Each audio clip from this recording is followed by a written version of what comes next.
Сотрудники ингушского филиала МРСК Северного Кавказа вышли в очередной рейд. Основной целью является выявление фактов незаконного подключения к линиям электропередач.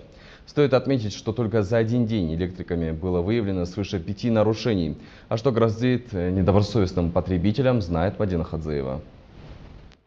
С начала текущего года правила расчета объема электроэнергии, потребленной с нарушением действующего законодательства, в отношении потребителей значительно ужесточилось. На сегодняшний день одними из самых распространенных методов хищения электроэнергии остаются умышленная порча приборов учета, установка скрытой проводки и самовольное подключение к линиям воздушной электропередачи. Теперь, если установлен факт вмешательства в работу прибора учета, стоимость похищенного рассчитывается на основании утвержденного региональными органами власти норматива с применением повышающего коэффициента, а период расчета может достичь до 3 месяцев. Фактов хищения по Назрани много? Очень много.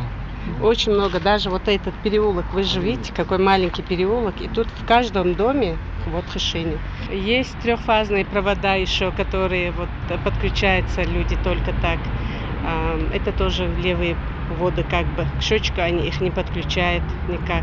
В ходе таких рейдовых мероприятий энергетики часто сталкиваются с тем, что в прямом смысле слова не могут достучаться до абонентов.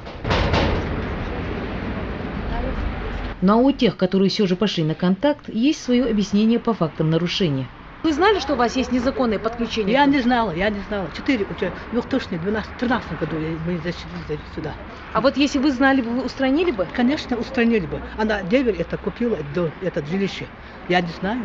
Бездоговорное потребление электроэнергии часто становится причиной повышения максимально допустимой нагрузки на линии электропередачи и трансформаторные подстанции, что приводит к падению напряжения в сети, снижению качества и надежности электроснабжения, что чревато серьезными последствиями.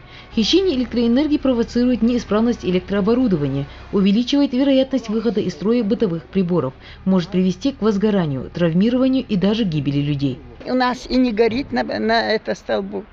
Да. Вообще она не горела у нас. Один раз включили его, и он потух, и больше она у нас не горела. А вот кто вам устанавливал там свет? Откуда мы знаем, кого привезли, не знаю. Ну вы приглашали специалистов, да? Я не приглашала, никого не приглашали. Пришли работники какие-то, проклали и ушли.